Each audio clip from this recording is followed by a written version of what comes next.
So, no one's here right now, but just wanted to throw this out there. We're doing a live unboxing, completely random. I had no intention of jumping on to do a live today, but I was like, let's do a live. So we'll see if anybody comes on here. Once I get this camera straightened up. Holy moly. There we go. Cool. Alright, sweet. So let's give it a few minutes. Oh, people are jumping in. Hello, people have jumped in. This was completely unannounced, so it's totally random. I made no preliminary announcements for this thing. But for those of you just joining, we're going to do a unboxing here of CDs. A couple of CDs that I got today.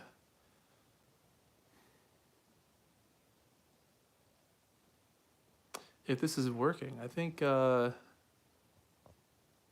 hope this is working. It was giving me a problem when I logged on before. If anyone's here, could you say hi? I'm not sure if this is working or not.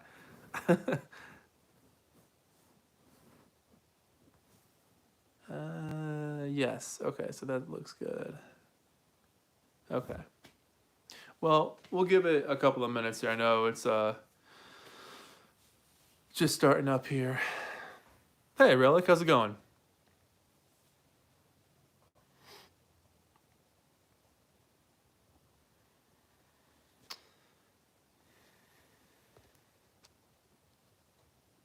So yeah, I mean, I don't expect a lot of people to be on here tonight just because it's a Friday and I did this with absolutely zero notice beforehand. So to the lucky ones that feel like hanging out, hello. And we'll give it another minute and we'll start to unwrap some things and see what they look like on the inside. I'm very, very excited. So as we're waiting, we can at least look at the front. I mean, so a couple of things came out today. The Who Sellout Deluxe, which it's 2 CDs. One is mono, one is stereo. And there's 26 bonus tracks on it as well. So I'm wondering if those are split over the 2 CDs or if they're added onto one CD or what that's going to look like. The back of this actually says 2020, so it looks like it may have been meant for release last year.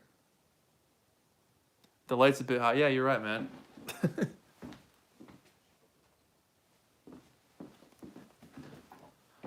Let's try that. That feels better.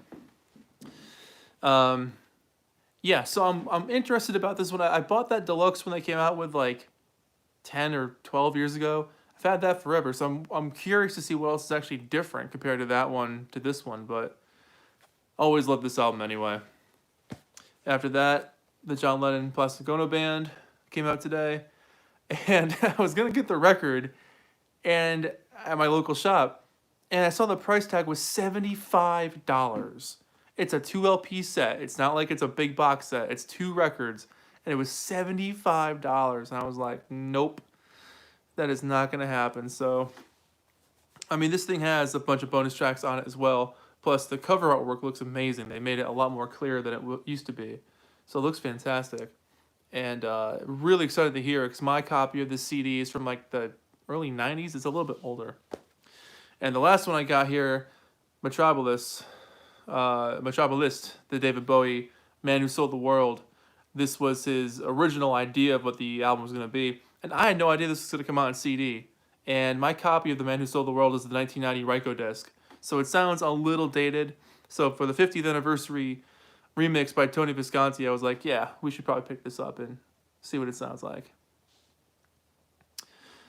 Yeah, Dustin, I have no idea why, because I thought it was just maybe my store was overcharging because they just felt like overcharging, but I went on Amazon, and Amazon was charging $63 as well. I mean, it's a 2 LP set. It should be like $35 at the absolute most. 26 would be perfect, but $75? Gotta be out of your bloody mind, man. So, yeah, let's just start opening these things. I don't expect a whole bunch of us to be here, but for those that are here, let's hang out and look at these things. So I always keep the pipe stickers because I like them. So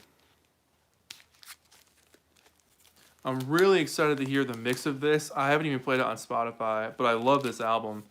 And like I said, my CD is a really old Ryko disc, and it came with a lot of bonus tracks at that time. But this one has no bonus tracks on it. Wow, they made it look like just like the album though, the vinyl. This is so cool.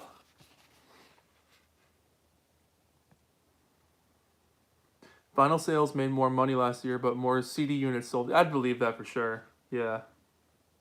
Really awesome gatefold on that. Wow, that looks really good. And cool. Just a plain simple inner sleeve with a little bit of writing on that side. And the disc. Oh, cool. They made it look just like the record here, too. That is awesome.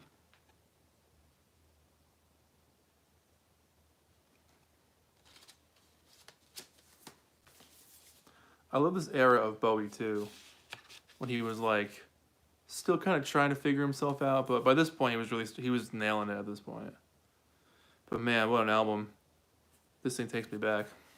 So, there you go. That's what the Bowie CD looks like on the inside. So, very happy about that one. And let's do the Who next. The Who Sell Out Deluxe Edition.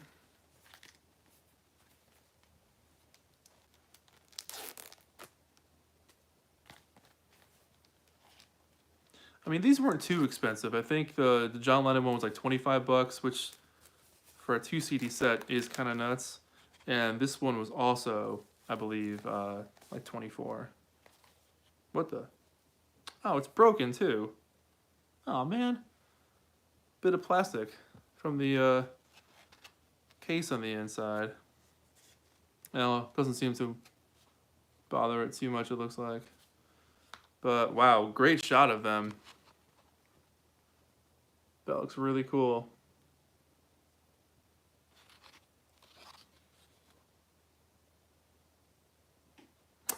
Lady Brains, boo indeed. This is why people have a hard time buying stuff, because it comes broken. Alright, so yeah. The first CD is mono, the second CD is stereo. Oh, counterfeit copy? Yeah. Alright, so yeah, each CD has bonus tracks. So CD 1 has the original UK track, single mix, Pictures of Lily, Dr. Doctor. Last Time, Under My Thumb, we've had those before. The Marianne with a Shaky Hand, Decca single mix, Someone's Coming, some commercial advertisements, unused Radio London ads. Okay.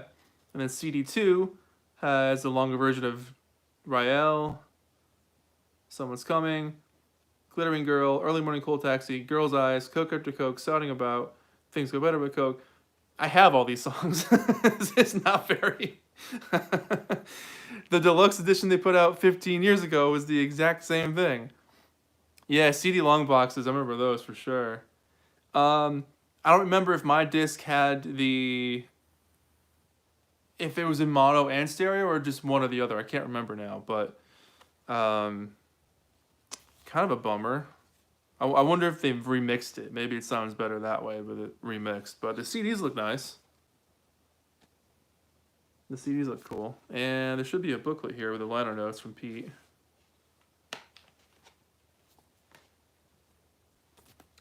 Yep.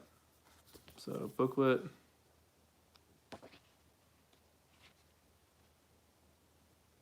The first thing it says, bloody hell. As lovely as it is that these old Who records are being repackaged with extra tracks, it is starting to feel like Groundhog Day, when I write something fans and collectors might find surprising about a new release like this. I know. They've done this so many times, like what else is left to say at this point?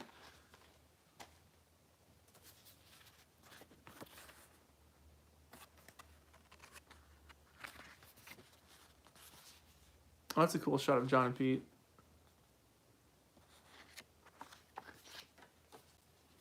So, interested to read that anyway. It's funny, like I didn't even look at the track listing to see if it was different from the one that I already have. And I don't think it is. I think it's almost identical to the one that came out like 12 or 13 years ago. but maybe it's been remixed, and I can't remember if mine was both mono and stereo. But anyway, I mean, it's not like it's gonna be tossed to the side or something. It's still an awesome album and one of my favorites. And then we get to, the big box of the Who Sellout just came out, but I won't be buying that for anytime soon if I ever buy it. And then we've got the John Lennon, Yoko Ono. Well, I guess this John Lennon Plastic Ono Band, which the cover is fantastically clear. I don't know if you guys can see that, but the detail on it is a lot more detailed than it used to be. This one's still a bit blurry because it's from the 40s, but yeah. The 6 CD version of this was like $115. That's justifiable. It comes with a giant book and a poster and everything else. But the record, 2 records, $75 for a 2-record set. You gotta be out of your Wookiees, man. This thing does not want to open. Ugh. Now I remember why I buy vinyl more. I still buy CDs. Not as often. But because I still like CDs and they sound really good. I've never been one to be like, CDs sound terrible. No, they sound really good. If you have a good player for them, they sound really good. But, I mean, that goes the same for records, too. Okay. I think we're open. We're open. What do we got? Oh, there's a handful of things in here. Okay. Oh, they do give you the poster. Oh, sweet. I was hoping I would get something like that in here. A little mini War is Over if you want it. That's so cool. It smells good. You guys do that? You smell paper? All right. And so, giant booklet and the actual CDs.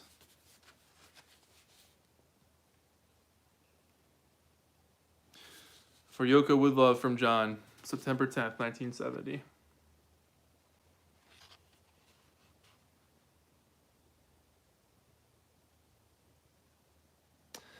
Yeah, I'm sure if this is the first time you've ever gotten these CDs, this is probably all you need. This is a really great shot. The cool thing about the record is that it's like a much larger shot of him with the dog, but it does look cool on the CD as well. But yeah, no, I mean, for the most part, you get the idea of these albums.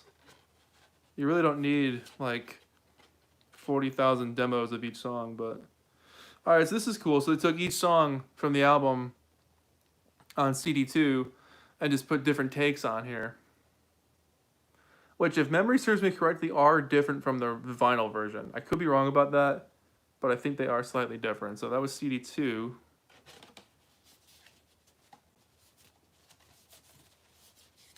And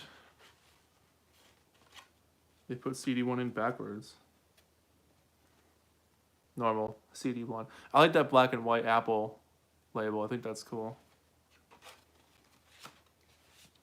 And let's see what's in the booklet. The booklet's actually a little bit wider, which is cool.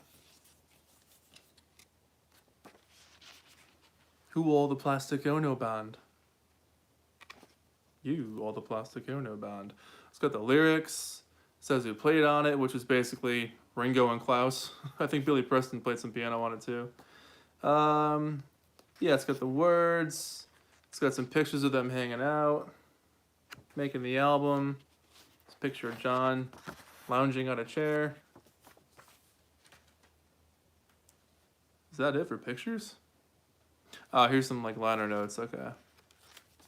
So yeah, some liner notes in the beginning. There's a drawing by Klaus, which is pretty cool.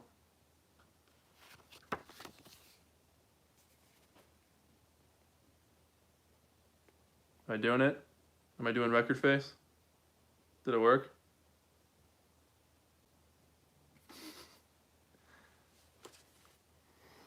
Yes, we are all in the Plastic Ono band.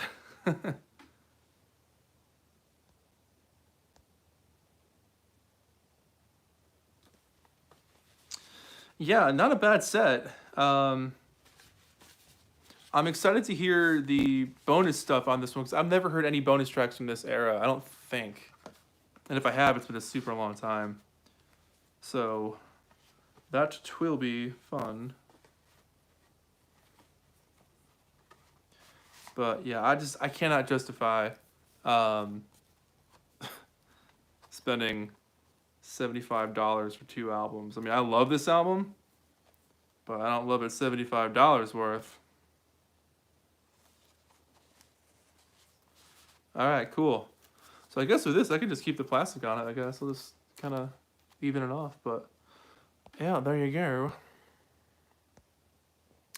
Yes, that's Lennon. Hey, Rob. Usual Mike, how's it going, man? So that was it for the unboxings. I also got an of Montreal 45, which I've never seen in person. It's for Micro University, which I think came out in like 2005. I'd show it, but it's got drawings of naked people, and YouTube hates naked people, so we're not gonna do that. Hello, hello.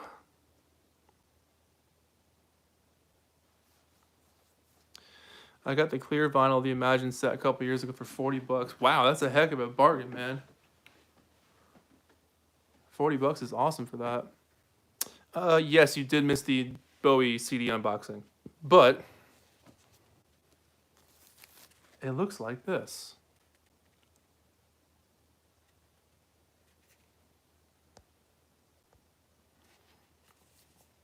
Can't wait to get my own copy of POB. It looks great. Yeah, it does look great. They did a good job with it.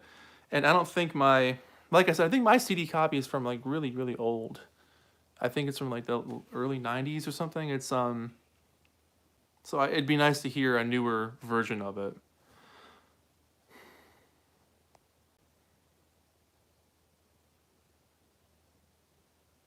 Mm-hmm. I mean, like the CD box set for $115. I can see that. I get it. I can kind of justify that because there's a huge book, there's a large poster. Yeah, 6 CDs. Don't like that cover. I think it's the U.S. version. Prefer the other one. Yeah, the other one that actually did come out in America. I forget what country it came in. It was like him lounging on the couch during his Lauren Bacall look, as he put it.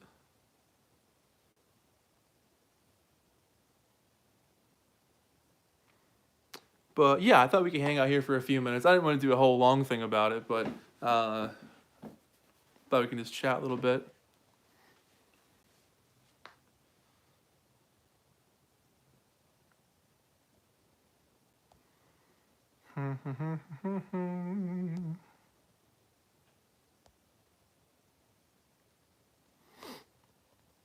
I can tell you guys that I have an interview with somebody coming up in early May.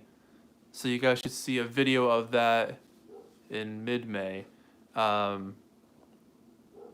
can't give too much away for right now, but you'll know who he is. If you don't know his name, you'll know his work. You'll have seen movies he's made or books he's written. You'll know about that. He's definitely in the Beach Boys camp and a bunch of other bands. So it was an absolute thrill to talk to him. Well, to talk to him for the first time. I'll do an actual interview with him in a couple of weeks, but that's going to be really cool. So I'll keep you guys updated when that comes out. I hate to be a tease like that, but I can't say anything more than that for right now.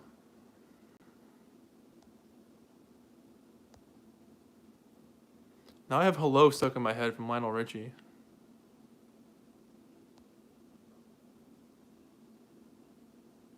Batman's a scientist. Do you have any Beach Boys 2 for CDs? All of them. Yeah. I do have... Actually, it's funny you said that. Recently, I just found a 1990 issue of the Beach Boys today. The cover's all busted, so I gotta get a new cover for it. But this is a 1990, but they got reissued again in 2001, I think, which are all of the other ones I have are from 2001. But this is from 1990, which it looks really cool. It's a little bit different than, see the case is broken, so I'll get a new case for it. But Outlaw, holy moly. How's it going, man?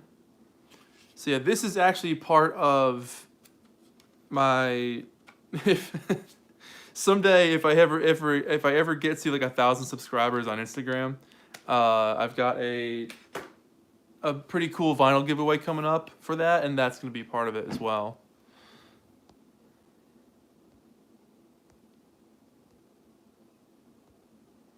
Any thoughts on the upcoming Brian doc? Yes, it's going to be awesome. It was a long time in the making and a long time waiting for it to come out, so we're in for something really, really special when that comes out. Yeah, it sounds like it's been really well done. Bye, Rob.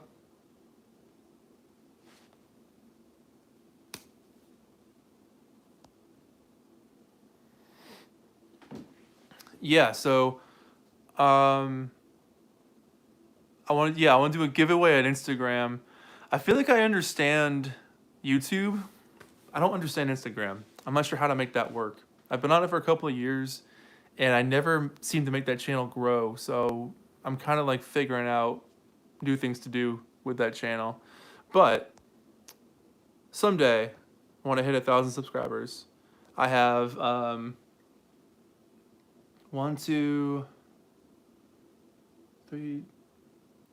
3 or 4 albums that are going to be part of the giveaway, and a couple of like indie exclusives that you can only buy at the record store, and one of them's on a print, and then that CD possibly. So it's going to be a good giveaway, but it's going to take a minute.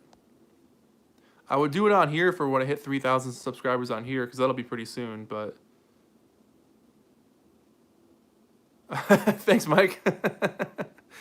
You're officially in the running. Is that the Traveling Wilburys album cover in the corner of the pictures collage at the back?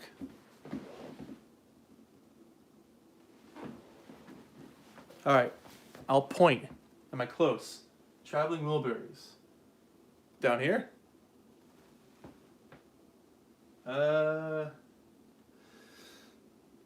Buffalo Springfield, Velvet Underground,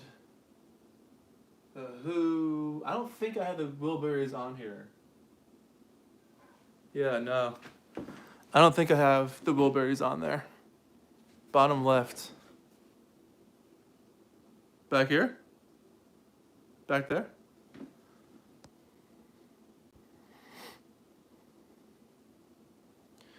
Do I ultrasonic clean my albums? Not really, no. I just do the record cleaner.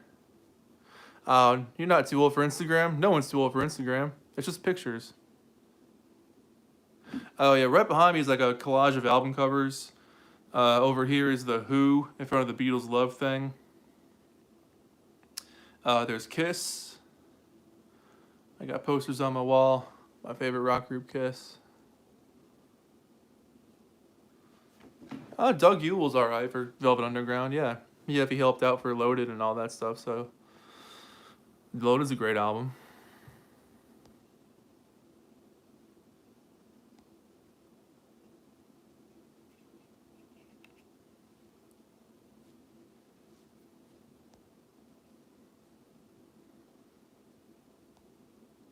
But yeah, I made these pictures behind me over the years.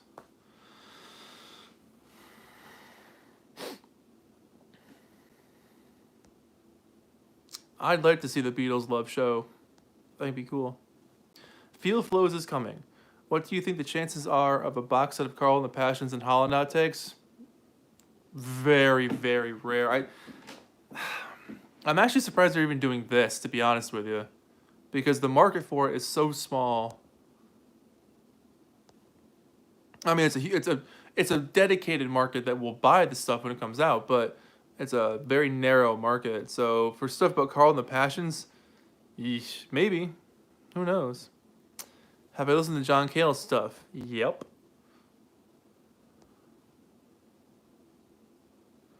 I love the footage of Paul at Brian Wilson's house for his birthday. Yeah, I love those videos. Yeah, totally. Yeah, John Cale had some really good stuff. Yeah, I like the stuff he did with Eric Clapton too.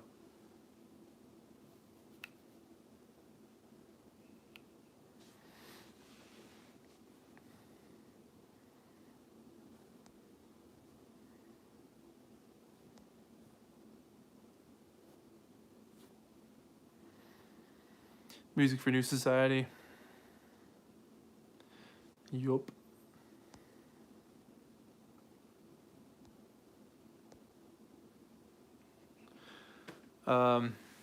Yeah, so as far as what I'm going to post on YouTube pretty soon, that interview will come out soon. I've got some more Driving with Giggins episodes coming up. And the next... Well, I've got a bunch filmed. I got to, like, edit them. So those will happen soon. And 3 or 4 different topic videos that I'm working on right now, too. One of them is about the White Album. So that'll be fun to release that at some point soon.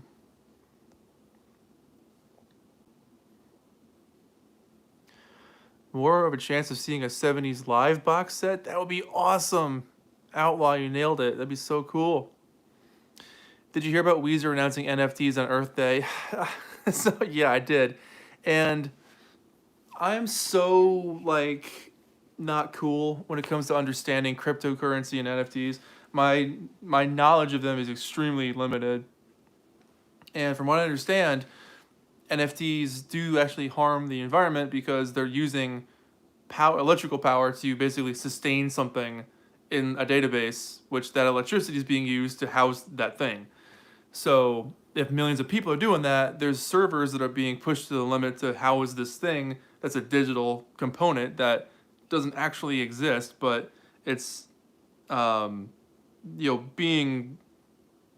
saved in these servers, basically. So it's just kind of a weird thing, and the whole like box thing and all that. It just seems sort of backwards on Earth Day to do something like that. I do like Death by Toys.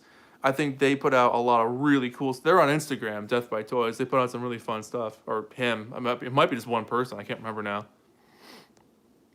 But yeah, a little about the NFT kind of thing. I don't understand the thrill of it. I don't understand the thrill of cryptocurrency. Maybe I'm just totally not cool, but... Oh, Dustin, good seeing you. Take care. Oh, yeah, Colin, you're right. I'm getting my Kales mixed up here. Really kind of bummed about the Weezer NFTs. Just also seems weird considering the concept of OK Human. I completely agree. It does seem totally backwards. Everyone stares at their screens. Buy our NFTs. Everyone stares at their screens. Buy our NFTs. Thanks, G-Dog. Yeah, crypto stuff does hurt my brain too. I just don't get it. And like I've read a bunch of stuff about it. I've watched videos. I've watched like crypto for dummies. And I'm like, I still don't understand the point. I just don't get it. Dogecoin and everything else. Like, I just don't get it. Video chroma. Yeah, I did open the Who, unfortunately. But I'll save this video so you'll see it on repeat. Monday nights at 11 on Giggins TV. In fact, you're watching a repeat right now. I don't know why I thought that was funny. It's a live repeat. Yeah, cryptocurrency is weird. It's just super weird.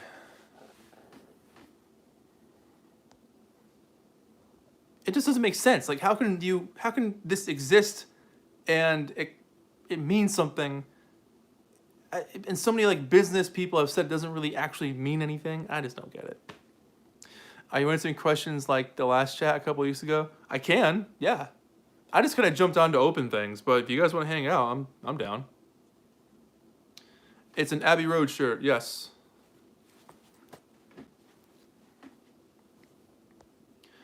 I got it with the 50th anniversary album at Target. It was a box that they stuffed the shirt into. I couldn't put the record on my shirt. What?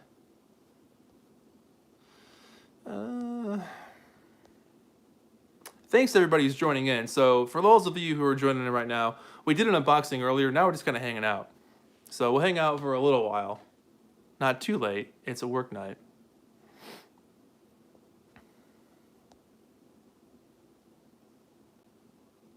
Lady Brains, exactly. Exactly. I never, yeah, what's the point? That's like me taking a picture of my TV and be like, this is mine, and then someone going, shh, now it's mine too.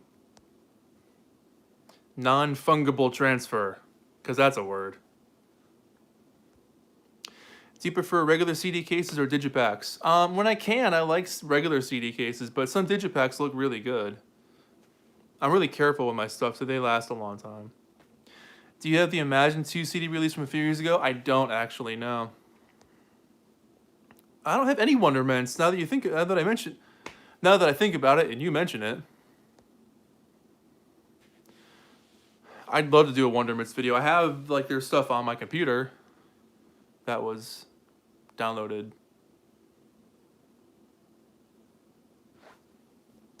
I don't remember where I got that stuff from. Did somebody give me a CD at one point?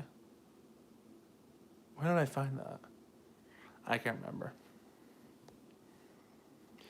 I forgot to mention last live chat. What do you think of portable turntables such as Victrola and Crosley? Do you think they're a good starter record player? Or are there other alternatives?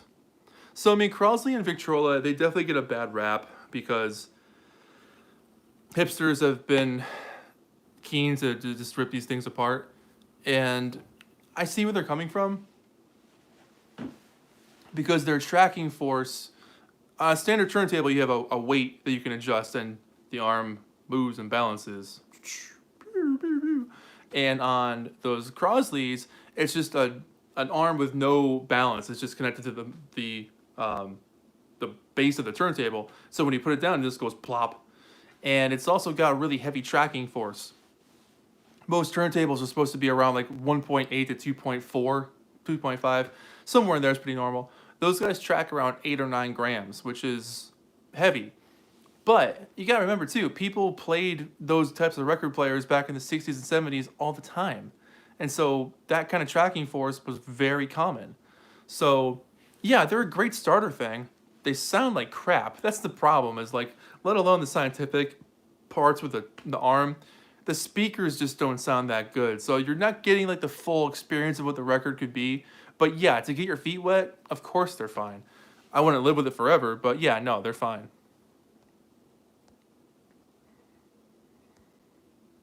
Hello, Beast Monster Thing 2.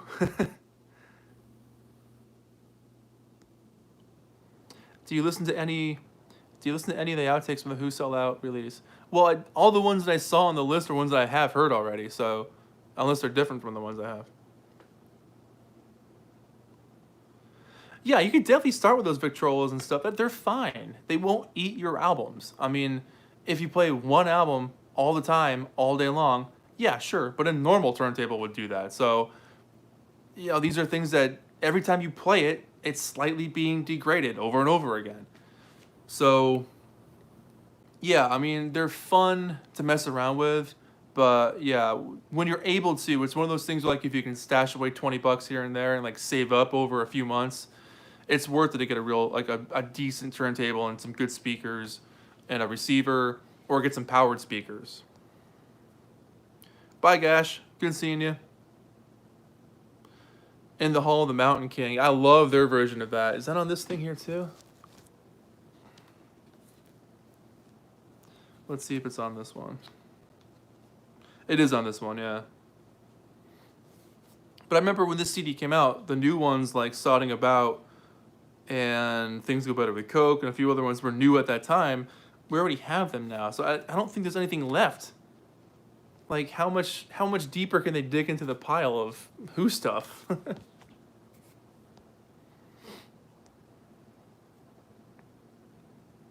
Oh, that's true. They probably put much more on the big box set. That's a good point. What's your favorite album by the Beach Boys? I don't really have one. I have a lot, but I usually say Friends or mm,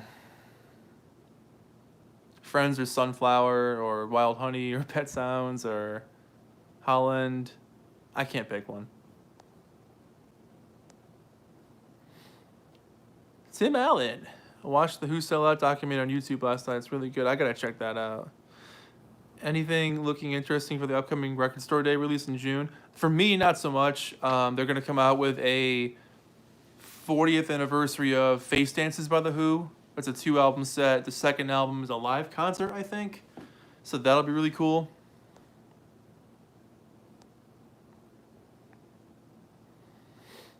Yeah, the cheaper Audio-Technica turntables are really good. Like the LP60 is really good. That does have the padoink arm that just kind of falls on the record, but it's not that bad. They sound pretty good.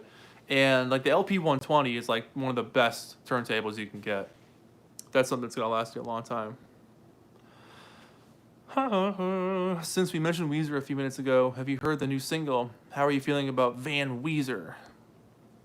I'm stoked for Van Weezer. I played some of the new single. I had to stop for some reason. Something came up. But I loved Hero. I really liked the other one they did for the Two Dudes movie. Oh my god. Bill and Ted. I like that song that came out for that one. So yeah, I'm stoked for it. I'm ready for a big rock album from Weezer again. What's your least favorite Beach Boys album? I mean, it's cliche to say about like Summer in Paradise or Stars and Stripes or Still Cruising, you know. Yeah, Tim, totally. That Target turntable is actually pretty solid. Yeah, Walmart just came out with, well, they didn't come out with it, but they're selling a Crosley turntable now that's almost exactly like, um, it was almost exactly like the Audio-Technica LP3 or the TIAC TN350. It looked just like the exact same thing. But it looked really nice. It was only $100, but you got the tone arm weight, you got the nice cartridge. It looked like a solid player. So I mean, you know, that might be something to look into.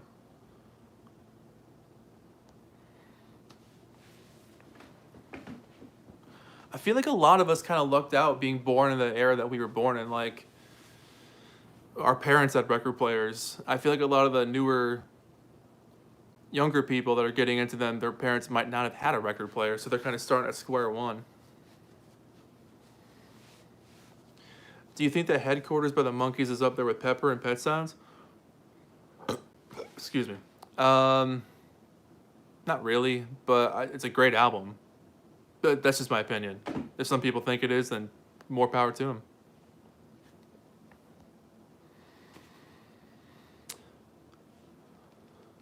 Hello, Thomas. What's better, the Who Sell Out or Plastic Ono Band John Lennon? I don't know. It's too hard to pick because they're both so good. It's been a long time since I've played all of the Plastic Ono Band album because it's so freaking sad. It's a really heavy album. It's such a dense, lyrically heavy album. I mean, he sings about his mom. He sings about the world. He screams on this thing. It's a painful listen because he's really bearing his soul. He was going through that primal scream therapy stuff at that time. Yoko was too. It's a fantastic album. It's one of the best things he ever did. You know, solo or Beatles related.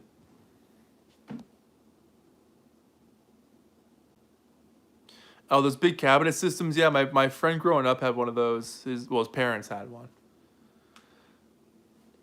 I'm too broke to do reel to reel, man. Yeah, I find them every once in a while, and I can fix some things. I'd be afraid to fix one of those things, and the reels are just so pricey for the good stuff. There's a lot of cheaper stuff out there, but I saw Magical Mystery Tour at a store recently, and there was no price on it, so I had to ask.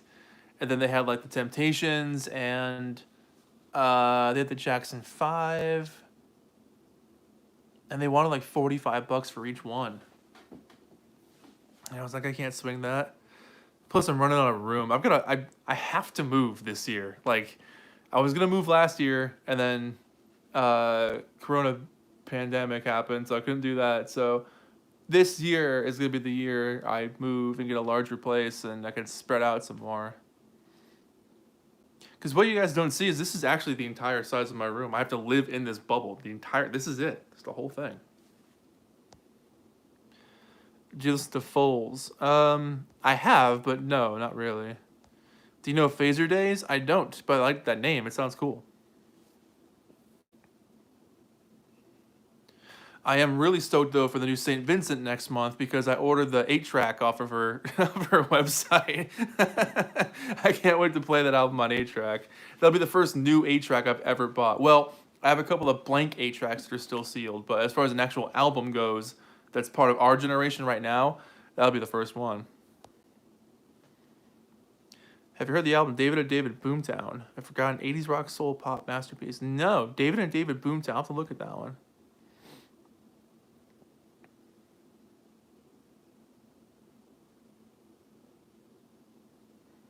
I'm passing on the new Lennon remix because Yoko sent one to Frank at 33 RPM, and he isn't even a Beatles fan, so I'm boycotting.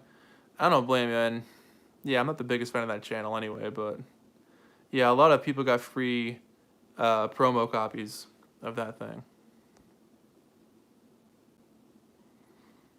Rick, I've moved some of this before. I've never moved this much stuff before, so this is gonna be terrifying. The last time I moved was 7 years ago, 6 years ago, something like that. I've been here for a little while now. And at that time, I didn't have too much with me because it was split up between other places. But now I've got almost all of it with me. And yeah, this is going to be a drag, but it'll be a worthwhile drag. Columbia Record Club was still issuing reels in the late 70s and early 80s. Wow.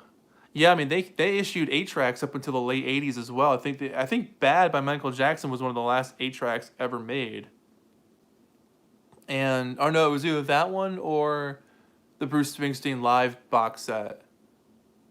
That was one of the last ones I think was ever made. Absolute favorite Beach Boys song? I don't have one, Al. It's impossible to choose just one. You know?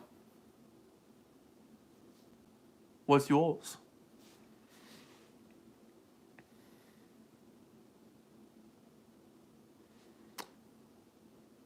Federico, thank you so much. Here's from Argentina. That's awesome. Love your Beach Boys videos. I think of them as a big influence on modern music as the Beatles. Totally. Completely agree. Yep, I'm right there with you, Federico. I moved my whole life about 10 blocks in a shopping cart. I would never advise doing that. Thanks, Tim. Yeah, I won't do that. You have a favorite album by Simon and Garfunkel? Man, I love all their stuff. It's funny, I was playing Bridge Over Troubled Water the other night, and that's such a good album. Like, every minute of that album is just glowing with magic. It's such a special album, but I love Bookends, I love Sounds of Silence. I really can't choose. I like a lot of their stuff. Have you seen the Johnny Yoko TV special called Free Time? I think I have. Isn't that when they're doing, like, artsy stuff? Do you think that Paul, Ringo, Mike, and Mickey should do an album together? That would be awesome. Surf's Up is the best Beach Boys song. It's definitely up there. Yeah, Tim, that stack of tracks. I found that. I think I found that in December. I think. And the video I made for it, I filmed probably in January. So everything you're seeing coming out these days is stuff I filmed forever ago. It's rare these days where I make a review that you see like that week. Like last week I put out that Stray Kids album review and I filmed that last week, but I've got stuff coming out until August that I've filmed like in December. So there's a ton of stuff coming out that I don't even remember what I've done. Summer of Love is the best. Hey now, it's a love thing. Cabin Essence is a great song.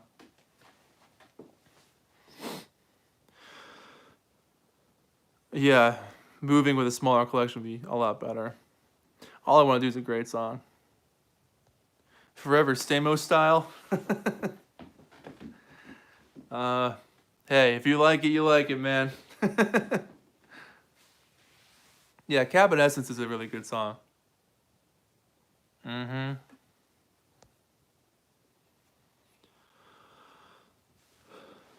Yeah, that stack of tracks though, I got that at that Spin Me Round record store in Easton, Pennsylvania, and I was driving through, and I normally watch every video they post because I can see what they have, and then like hopefully get there soon and check it out.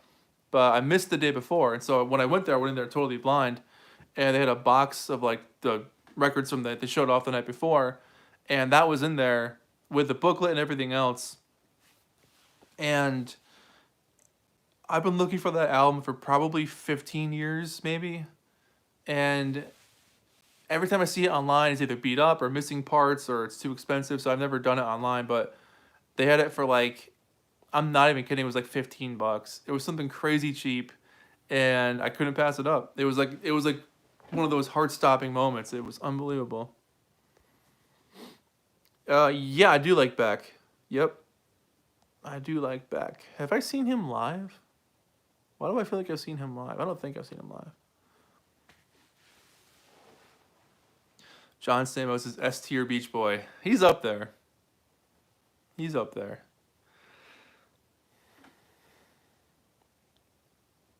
Tim, no, the spin around people in real life are much more chill. They're very calm. They're very neutral. Very down to earth. They're extremely nice. They're very, very nice people. And I love supporting their store. But yeah, their videos are hilarious because they're pretty far out and wacky, which I like. I think it's great. And I look forward to their videos all the time because they always give such good stuff. Um, so I like watching their videos. But yeah, they're really cool in person. Yeah, I've met a good chunk of them. Do you like Cornelius? I don't know who that is. I know Don Cornelius from Soul Train. Stamos has been an important role in the Beach Boys' 80s career. Love him or hate him. It's very true. Yep. Did you listen to the new California Music Add Some Music album yet? The album? No, not the album. I just heard their Add Some Music to Your Day. Ever heard of any Temptations early songs with their original name?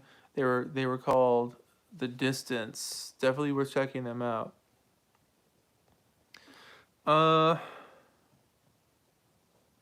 I can't remember if I've heard anything before they were called The Temptations or not. I'm sure I have, but it's been a minute.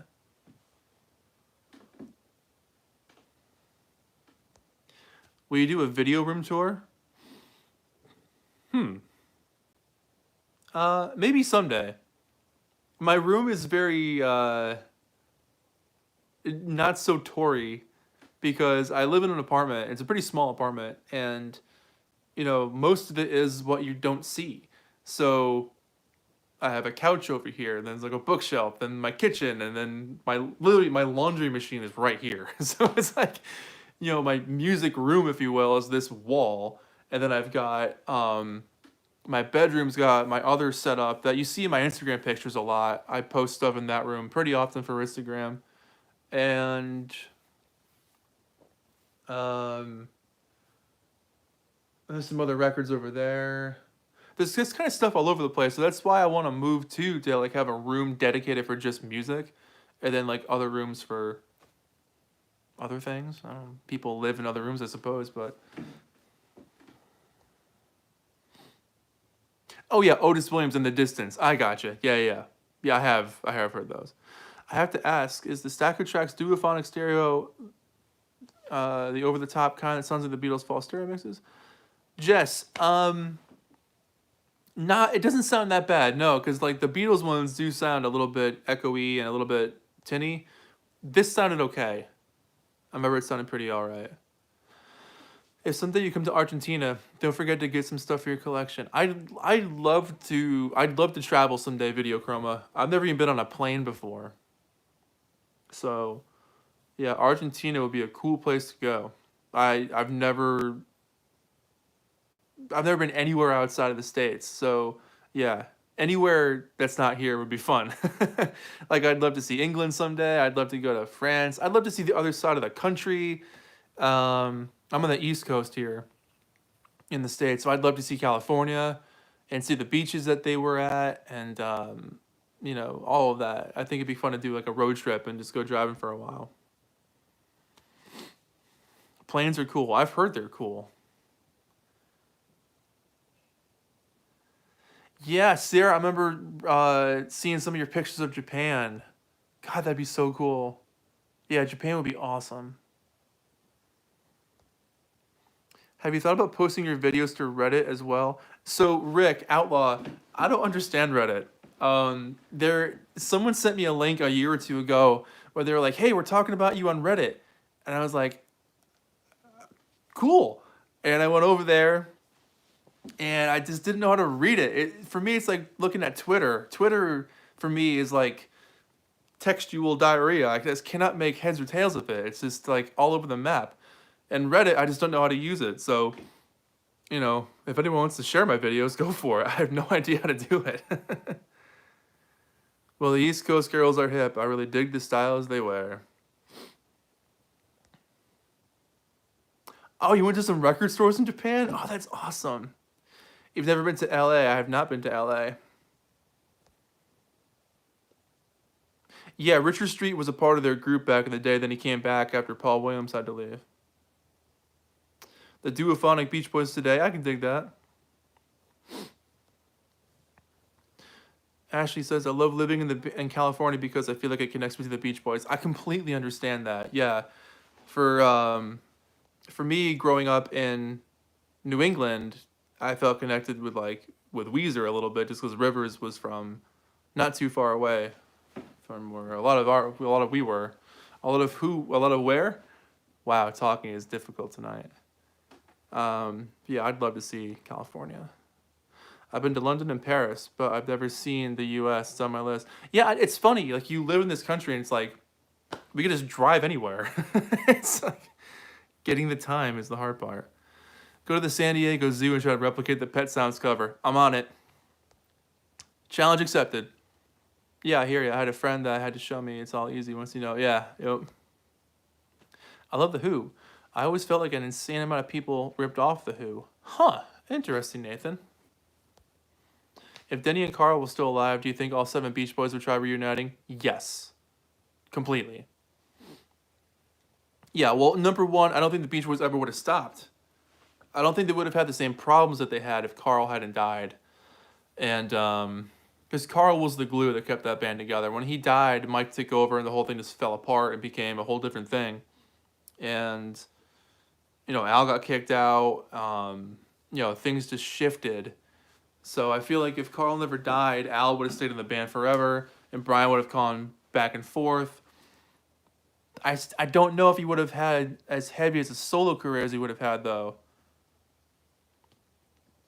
Because he wasn't so involved with the Beach Boys for about, geez. I mean, he didn't appear on stage with them anywhere between 1996 or 7 to 2012. So he had a good almost 15-year run of not even being on stage with the Beach Boys. So, who knows?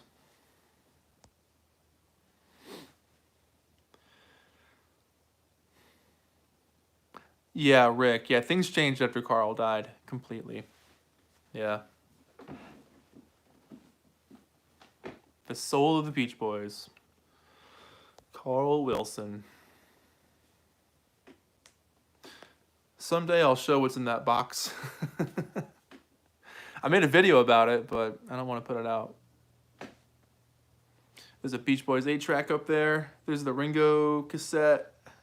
It's my Jimi Hendrix action figure. And right behind it is the Silk Sonic CD single I just got in the mail. It did bring David Marks back. That's true. Yeah, he toured with them for a couple of years at that point.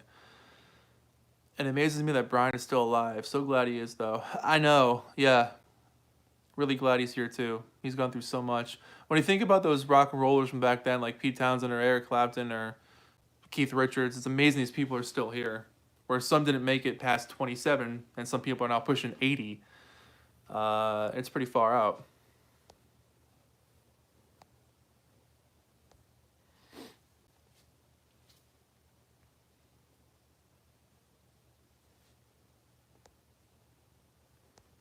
So we'll do a few more minutes here. Probably wrap it up around an hour or so. So like maybe like 5 or 6 more minutes.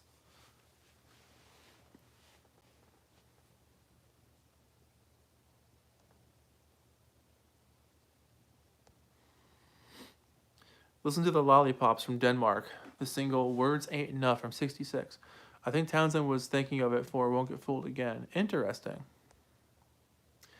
Do you think that Capitol should release all the Beach Boys 45 RPM singles in a box set like Apple did? They did that with their CD. They did a CD box set like that like 20 years ago, I think. But a vinyl box set would be pretty cool, yeah.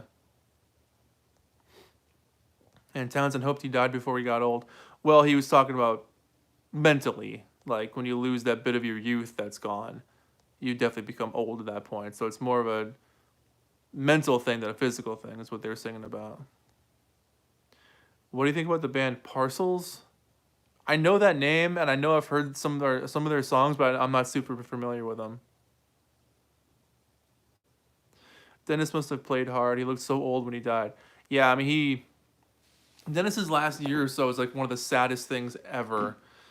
You know, he was basically homeless. He was living in and out of hotels. He was drunk all the time. I mean, he had a horrible end. Leopoldo, hello. Which is your favorite Beach Boy? Mine is Dennis Wilson. Greetings from Mexico. Hello, Galvin. Dennis is your favorite.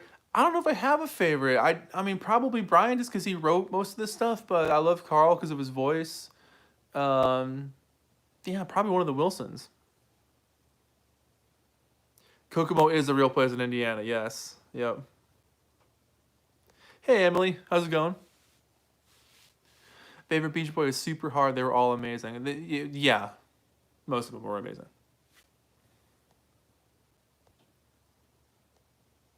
The one true Beach Boy, John Stamos. Super amazing. Do you think if John and George were still alive, do you think the Beatles would be touring today like the Rolling Stones? I don't think they'd be touring in like a worldwide, year-long kind of thing. I think they would do like residencies or do a couple of weeks here and there. I don't think they would have done like a big giant thing. But who knows? You know, it's one of those what if stories. But I know they would have definitely played together because John was really stoked about the 80s. And he was really keen on the idea of playing with them again because he was. There's a quote somewhere. He was like, "Yeah, we would do She Loves You and Hey Jude and the whole thing," something like that. So it's one of those like moments where it's like again like so much could have kept happening for them. Ace Frehley posted a video of mine on his Facebook page. Are you serious? That's awesome, Emily. Oh my god, congratulations. That's cool. The Spaceman. Have you heard Mickey's version of Different Drum that was released today? No, I haven't, but I'm really stoked about that album coming out. That's going to be really sweet. They're all great. Brian and Bruce's writing, Dennis's drumming, Carl's voice and production, Alan David's guitars, and even Mike had his great moments on lead. Oh, of course, yeah. Well said, Al. Definitely. Well said. Well said.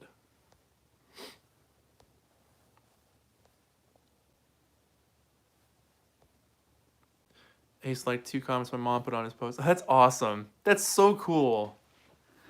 I love when band members that you cherish and adore acknowledge your existence. Like it's the coolest feeling to be like, oh, they know I'm alive. They know I bought all their albums. Like they know I'm a real person. Like what a crazy feeling that is. Favorite Beatles solo career? Probably Paul. You know. John's, we never got to see John's solo career. We only had a handful of years. I mean, you know, basically 70 to 75 was his career, the 1980, but I'd probably say Paul. I'm about to make a T-shirt with the logo and the phrase that they use in the Brothers Records period. That's cool. What would you recommend to someone who wants to start to collect records? Collect what speaks to you. Only buy something you really want to buy and buy it for yourself. Don't collect because everyone else is doing it. It's too expensive, and it's gonna be massive FOMO, fear of missing out, because you're gonna see people buying these crazy things and being like, well, damn, I can't buy that. And that's gonna drive you insane. So just buy what speaks to you, listen to it, enjoy it, and love it. It's quality over quantity. Don't think you need to have a million records to show that you're a fan of music. You can have 4 albums on vinyl and be like, I love these albums. These are my favorite records. And that's enough. Like, if I had to get rid of all my albums tomorrow and keep 3, I'd still call myself a music fan. Quantity doesn't prove that you're a fan. So listen to what you like, buy what you like, and don't go crazy with it. It's very easy to go crazy with it. Um, and I mean, there was a time where I was buying every stupid thing I could think of because I thought it was fun. And then, like, 6 months later, I was like, do I really need this album of drinking songs that came out in the 70s or film music? No, I don't need this stuff. So, buy what speaks to you. Outlaw Rick, I definitely agree. Carl should have done some more solos. No, I didn't see Papa Nez do his 420 Instagram live. That's funny.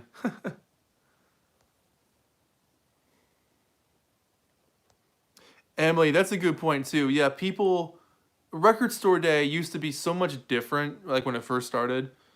Um, and since record store days happened, because like all the scalpers have taken advantage of that, now whenever these new exclusive pressings come out, the scalpers are just unhinged. Like they'll buy these albums in mass and then sell them on eBay or Discogs and flip them for twice or 3 times as much as they're worth. And it makes collecting not fun. Like there's nothing worse than like wanting to go out and buy that one album you wanted. You really wanted that one album, and then no one's got it, and you look online and someone's selling it for like $150, and it's like it takes the fun out of it. It really does.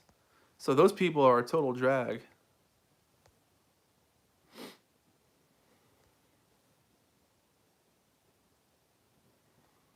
I think all of Brian Wilson's record collection was Be My Baby. He went through a lot of copies of that.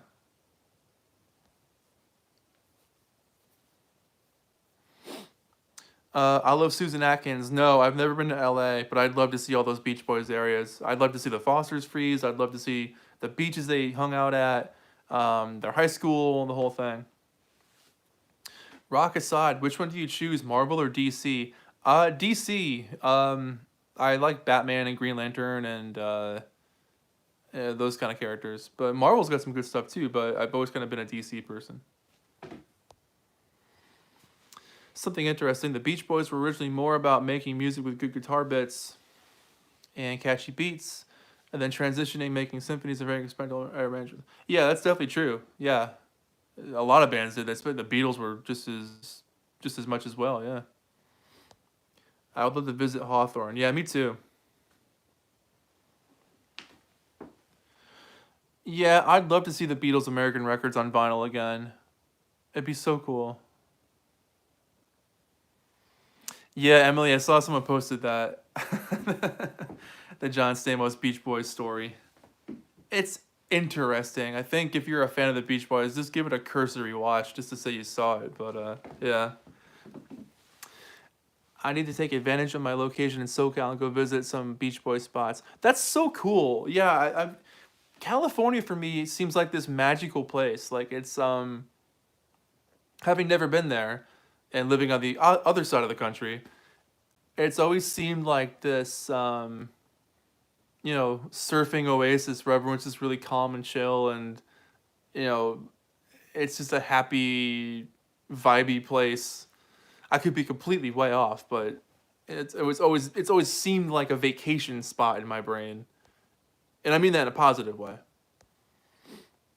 When are we getting a Brian and Paul crossover? Oh, we've had that a couple of times. Do you prefer mono or stereo? Both. Magical California.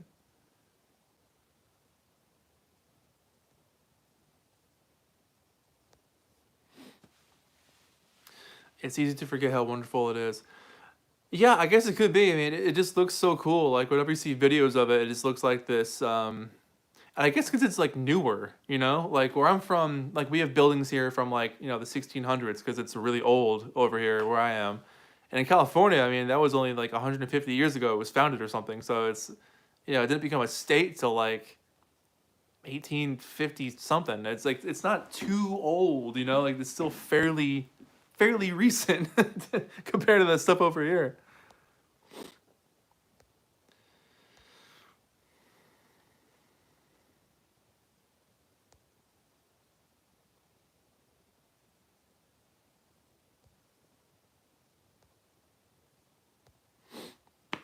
It would have been cool if the Beach Boys did "Be My Baby." Yeah, Brian did it on his live album. Um, what was that one called? It's the one that came out in 2000 or 2001. Live with the Forum or something. I can't remember what it's called.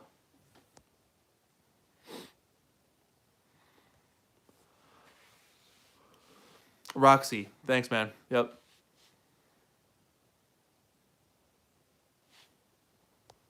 Yeah, they helped me run to fight stuff in that movie. Yeah. Some of that movie is really cringy, but some of it's not bad.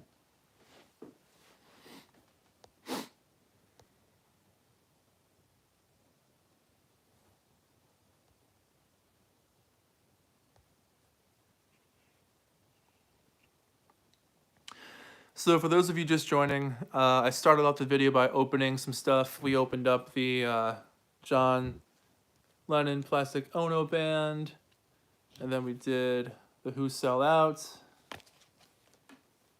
and then we also did a David Bowie CD, which I wanted to get on vinyl last year, but I didn't get the chance to get it.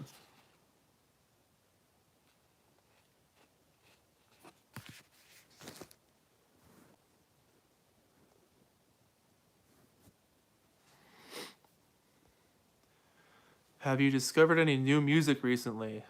Like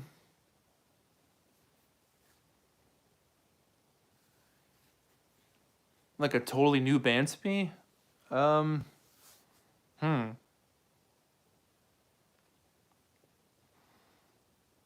Yeah, like I've been getting more and more into K-pop lately, and I've been listening to a lot more of Red Velvet. I like them, and Twice. I like them. I got one of their albums, but I'm kind of going backwards through their discography right now.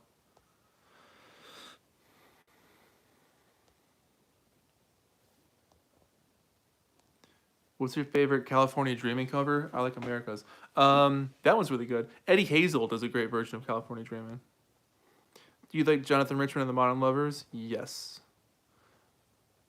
What do you think the Beach Boys would be like if Murray wasn't fired? They would have broken up or something. It would have been bad.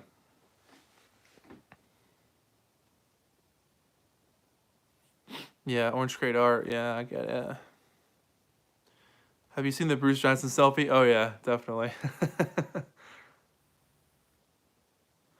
Yeah, California must have been so crazy back in the 50s and 60s. It must have been so alive with energy. Yeah, Emily, I saw that Soundboard 2001 show from Kiss. That looks like it's gonna be so cool. Love Red Velvet. Yeah, I've known about them for a while, but I just started like really listening to them in the last few weeks because I like that song Psycho. But I've been digging into their other stuff, and I really like some of their rhythms and some of their chord changes. They have a really cool style, and because I've been really into Stray Kids, that's like my favorite K-pop group, and um, Day Six, I like them. They're kind of more of a rock band. And yeah, Twice is my other favorite one. But yeah, Red Velvet's pretty cool lately.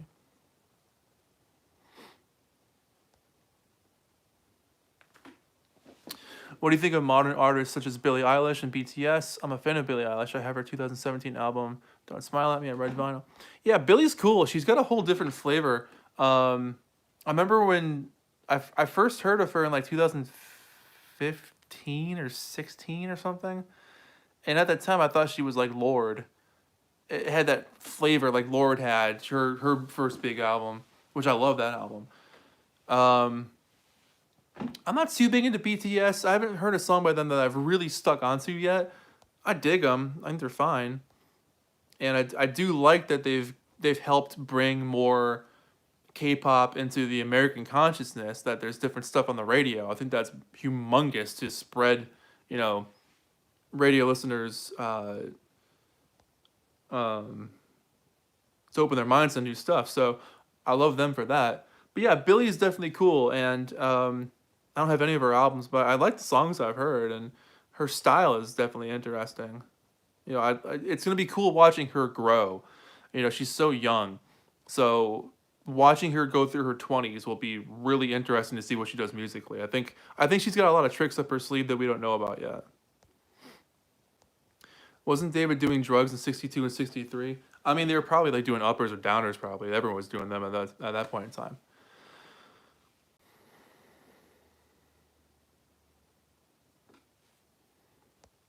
I didn't want to believe Peter left. I can now empathize with people in 1980. Yeah, yep. Have you ever heard about the Ramones Blitzkrieg 75 LP that doesn't have any Ramones tracks? No, I'm not familiar with that one. Phineas, her brother, is a genius. He's a really good writer, yeah. You like Lana Del Rey? I do like Lana Del Rey, yeah. K-pop sucks. Well, to each their own. What makes boy bands stupid now when the bands in the past were successful?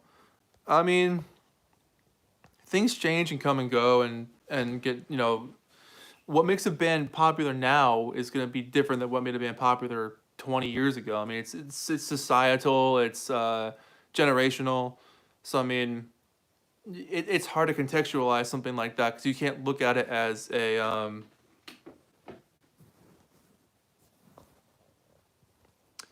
think I just lost my battery there. Oh, I think we're good. Okay.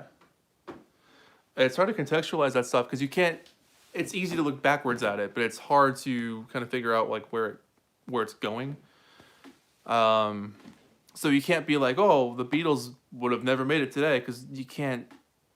Pop music when it exists right now because of the Beatles' influence, so you can't even say that works that way. But I don't know. You know, things go in waves, and you know, 20 years ago, NSYNC and the Backstreet Boys were huge, and Britney Spears and Christina Aguilera, like that whole scene was exploding, and that kind of killed popular rock music. And rock music really hasn't come back from that. You know, there's definitely rock bands, of course, but nothing like how it was in the 90s where you could turn on any radio station and hear Everclear or Silverchair or Nirvana or whatever. You know, any of those bands were humongous. So I don't know.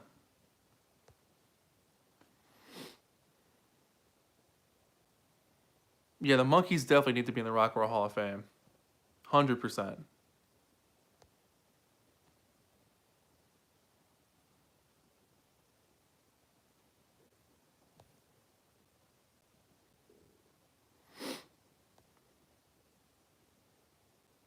But to answer your other question there, yeah, I think it's cool that BTS is so popular. Um, you know, I think they're doing a lot of work outside of music as well. I think um, they're doing a lot to sort of shake up modern radio in America, which is definitely something that needs to be shaken up. So that's pretty cool. Dick Dale isn't in the Rock and Roll Hall of Fame. Are you serious? How? We wouldn't have the Beach Boys without him. Ever hear any of the anti-World War One songs? I don't know. I'm not sure. Yeah, Jan and Dean should be in the Rock and Roll Hall of Fame. The B-52s. There's a lot of bands that should be in there.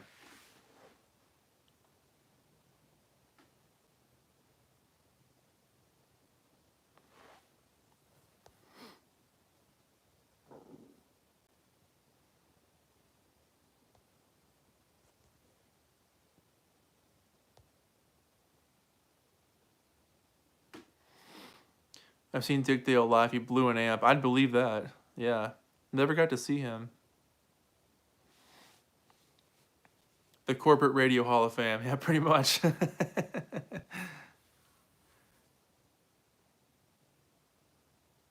Yeah, I'm not sure why they didn't do like a bunch of the Temptations. I mean, Richard Street was in that band for 20 years or something.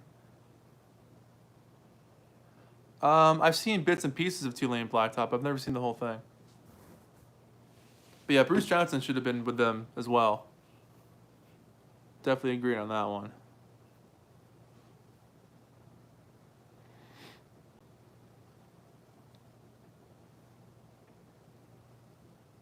Well, I know I said this earlier, but actually 5 minutes this time.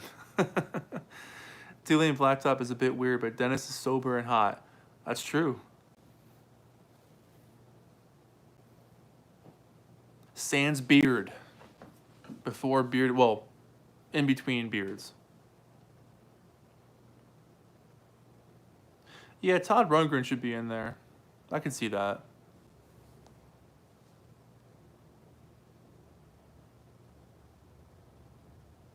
Bruce did write the songs. And Mike will tell you that forever.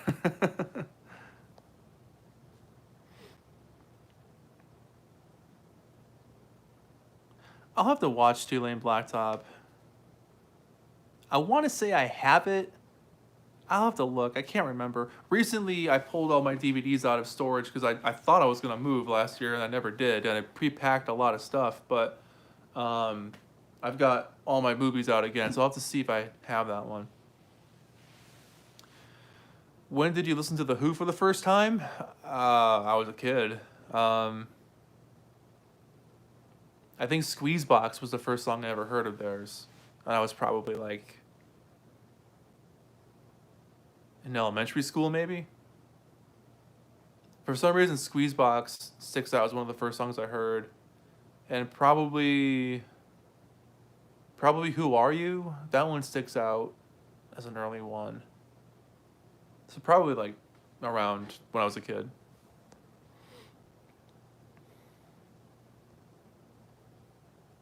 Yeah. Bruce won a Grammy. Mike will tell you all about it.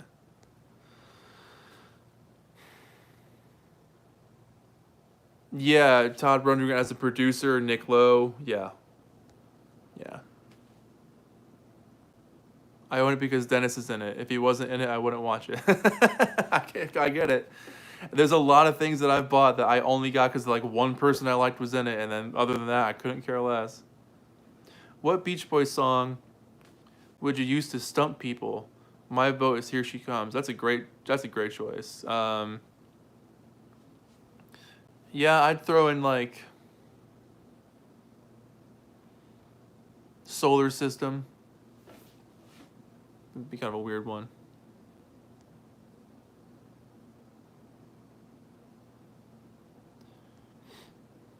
Have you seen Janine's pilot titled On the Run? It's on YouTube and didn't go beyond pilot stage because of Jan's accident. No, I've never seen that.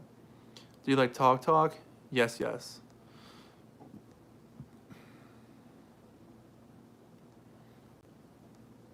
Brian didn't keep writing with Tony Asher because he literally got caught up with Van Dyke Parks.